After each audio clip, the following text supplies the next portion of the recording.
এর জন্য প্রথমে যে কোনো একটি ব্রাউজার আপনাকে ওপেন করতে হবে এবং সার্চ বারে লিখতে হবে লোগো ডিজাইন, LOGO।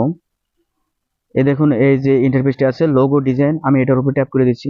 তো আপনি লোগো ডিজাইন লিখে অবশ্যই সার্চ করবেন। এরপরে প্রথম যে ইন্টারফেসটি আছে এটার উপরে আপনি ট্যাপ করবেন। এটার উপর ট্যাপ করার পরে এখানে দেখুন আপনাকে নাম লিখতে হবে। দেখুন এখানে আমি লিখে দিচ্ছি, আমি আমার পেজের নাম লিখে দিচ্ছি BI টেক, পুরো এটা লিখে হচ্ছে ক্রিয়েট লোগো, এটার উপরে আপনি ট্যাপ করবেন।